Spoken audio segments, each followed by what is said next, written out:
Comment le nouvel ordre mondial constitue des armées de mercenaires à la solde du système?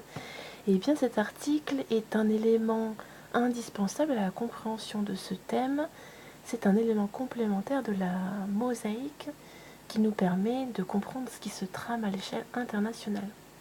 Une armée privée chinoise tout au long de la nouvelle route de la soie. Donc ce sont bien des mercenaires tout le long de la route de la soie, puisqu'il y a un nouveau programme qui prévoit de nouvelles infrastructures pour développer le commerce terrestre entre les nouvelles puissances du nouveau bloc centra-asiatique. Les demandes de sécurité pour les projets de plusieurs milliards de dollars dans la ceinture et la route ont conduit à la création de forces paramilitaires indépendantes, lisez mercenaires. Elle a été décrite comme l'armée privée chinoise, alimentée par la demande croissante des entreprises nationales qui participent à l'initiative de la ceinture et de la route. Des groupes de sécurité indépendants se développent dans le pays.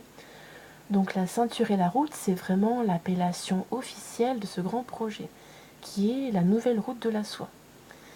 En 2013, on comptait 4000 entreprises enregistrées employant plus de 4,3 millions de personnes. En 2017, ce chiffre est passé à 5000, le nombre d'employés se situant autour de 5 millions. Beaucoup de ces agents sont d'anciens vétérans de l'armée populaire de libération, ça veut dire qu'ils ont fait la guerre s'ils sont vétérans, qui ont été recrutés par des sociétés de sécurité étroitement liées au projet de la nouvelle route de la soie.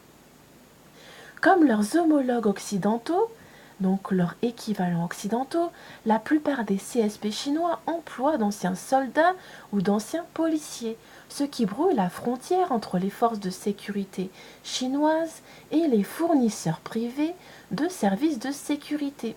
Selon un rapport du Mercator Institute for China Studies, ou MERIX, un important groupe de réflexion allemand, et de l'International Institute for Strategic Studies au Royaume-Uni. Donc je vous invite à écouter puisque dans l'article, il va y avoir des nouvelles fracassantes. Pékin garde l'armée populaire de libération et les groupes paramilitaires tels que la police armée populaire sous le contrôle étroit et exclusif du Parti communiste chinois. Cependant, un secteur de la sécurité privée nationale, en plein essor, s'est développé depuis la légalisation des CSP en septembre 2009, donc ça fait presque 10 ans, ajoute l'étude intitulée China Security Project. Au cœur de cette expansion se trouve l'initiative gigantesque de la ceinture et de la route, donc c'est la nouvelle route de la soie, du président Xi Jinping. Ces nouvelles routes de la soie relieront la Chine à 68 pays et 4,4 milliards de personnes à travers l'Asie, l'Afrique, le Moyen-Orient et l'Europe dans un labyrinthe de développement d'infrastructures. Lancé à grand renfort de publicité, ce programme ambitieux est devenu un prolongement des aspirations mondiales de Pékin et la pièce maîtresse de sa politique étrangère économique. Donc ça rejoint le fait que le pivot économique mondial se déplace de l'Occident vers le Moyen-Orient et Asie centrale, voire la Chine, et également le fait que ça relie la nouvelle ville Néon qui va se trouver en Arabie Saoudite et qui sera le fer de lance de tout ce qui est high-tech, tout ce qui est intelligence artificielle et villes hyper connectées. Projet d'investissement. Suite à la mise en place de projets d'infrastructure et d'investissement le long de la Brie, donc de la nouvelle route de la soie, les sociétés de sécurité privées chinoises se mondialisent de plus en plus pour protéger les actifs chinois et le nombre croissant de ressortissants chinois vivant et travaillant dans les pays le long de la Brie, dans des régions parfois instables, révèle le rapport compilé par MERIX et l'ISS. Au moins 20 d'entre elles fournissent des services internationaux employant 3200 agents de sécurité dans des pays comme l'Irak, le Soudan et le Pakistan, a-t-il ajouté. La plupart de ces groupes opèrent dans une zone grise légale entre les lois chinoises, internationales et du pays d'accueil, là où elles existent.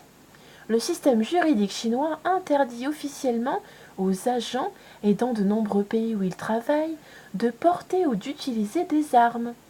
Pour des entreprises comme la Chinese Overseas Security Group ou COSG, cela signifie organiser la formation du personnel local tout en se concentrant sur la logistique et la planification.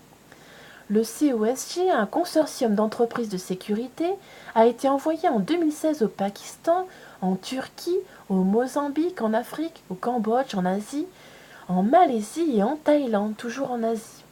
Dans 8 ans, nous voulons gérer une entreprise qui peut couvrir 50 à 60 pays, ce qui correspond à la couverture de l'abri, a déclaré John Jiang, directeur général de COSG.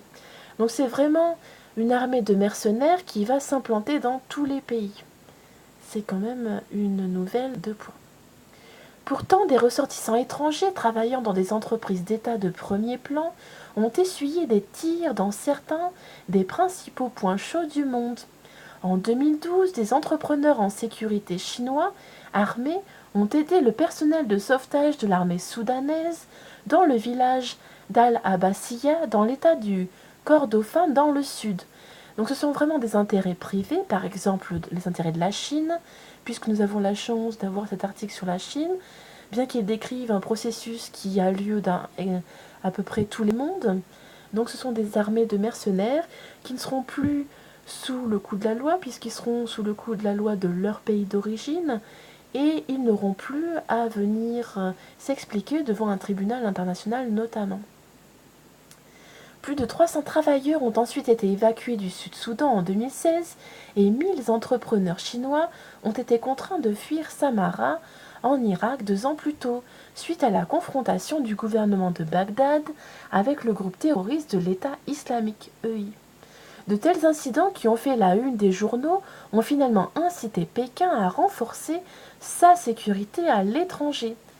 Donc pour des intérêts économiques, eh bien ce seront des mercenaires de ces entreprises qui iront s'entretuer entre eux ou qui iront se livrer à des guerres économiques en tout cas pour prendre des places sur le marché. Donc c'est vraiment quelque chose qui supplante les armées, qu'elles soient nationales ou internationales, et tous les accords qui ont été mis en place jusqu'à présent. En 2016, la Chine comptait environ 3200 agents de sécurité qui protégeaient le personnel des 16 000 entreprises opérant à la surface du globe, à l'étranger, selon les données du Overseas Security and Defense Research Center de Pékin. Parce que la Chine n'a pas une forte présence militaire dans les pays étrangers, donc la Chine est plutôt discrète d'un point de vue militaire, et que la plupart des gouvernements étrangers interdisent aux entreprises de services de sécurité de porter des armes à feu, il est crucial pour les entreprises de sécurité chinoises d'établir des canaux de communication étroites avec la police locale et les bases militaires, a déclaré Li Jiang, chef du département de la sécurité et de la protection de la Chine à l'étranger. L'un des secteurs préoccupants est le corridor économique Chine-Pakistan, ou CPEC, d'une valeur de 62 milliards de dollars américains, qui est un tronçon des axes de la nouvelle route de la soie. Basé sur un réseau de 3000 km de routes, de voies ferrées et de pipelines, le projet transportera du pétrole et du gaz de Gwadar sur la mer d'Arabie jusqu'à la ville chinoise de Kashgar dans le nord-ouest du Xinjiang. Donc c'est vraiment un monde multipolaire qui va se coordonner. Donc c'est le nouvel ordre mondial. Instabilité bien connue. Environ 30 000 travailleurs chinois sont employés sur différents projets au Pakistan. Le CPEC traverse des régions notoirement instables et peu sûres du Pakistan, selon le rapport du MERIX et de l'ISS. Les préoccupations en matière de sécurité sont donc importantes, en particulier dans les régions du Pakistan où des ressortissants chinois ont été pris pour cible par des extrémistes comme à Quetta et Karachi. En décembre 2017, Pékin a même averti les ressortissants au Pakistan que d'autres attaques contre les cibles chinoises pourraient être imminentes, a-t-il poursuivi. Bien qu'il soit interdit aux CSP étrangers de travailler au Pakistan, des entreprises comme China Overseas Security Group, Frontier Service Group et Huaxin Zhonghan ont de toute évidence trouvé des failles dans ce domaine et continuent d'offrir des services de consultation et de sécurité pratique, ajoute le rapport. Donc c'est vraiment cette élite qui promulgue des lois qui ne sont pas complètes, comme pour la loi Chiappa avec la légalisation de la pédocriminalité. Cette élite a connaissance de toutes ces lois et de toutes les lacunes, de toutes les failles de ces lois, et donc cette élite utilise les failles de ces lois pour organiser un système parallèle et faire sauter le système qui est en place jusqu'à présent. Et tous les accords internationaux, qu'ils soient militaires, diplomatiques, économiques, etc. En effet, l'expansion des sociétés de sécurité chinoises indépendantes le long des principales routes de l'abri pose de sérieuses questions sur la responsabilité. Et oui, qui va répondre des actes de ces sociétés privées de mercenaires? Alessandro Arduino, co-directeur du Security and Crisis Management International Center de l'Académie des sciences sociales de Shanghai, a décrit l'essor du secteur dans son livre intitulé « Protège la nouvelle route de la soie ». Donc l'armée privée de Chine a pour but de protéger la nouvelle route de la soie. D'autres questions importantes auxquelles il faut répondre sont notamment de savoir si les CSP chinois accepteront les ordres du gouvernement et si Pékin va élaborer un code de conduite clair et des règles d'engagement connexes. Donc c'est vraiment les mafias et la pègre qui prennent le contrôle de toutes les économies, de toutes les, les routes de commerce et les accords commerciaux entre les différentes parties, a-t-il souligné dans un article d'opinion pour ce diplomate. La transparence n'est pas exactement un mot à la mode dans les couloirs du pouvoir chinois, mais elle oblige, donc c'est vraiment un doux euphémisme, mais elle obligerait cette armée privée à sortir de l'ombre. Voilà, donc j'espère que ça vous aura plu, c'est vraiment une information capitale. On dit souvent que durant l'été, il y a toutes les informations capitales de l'année qui tombent, et bien là, c'en est une magistrale.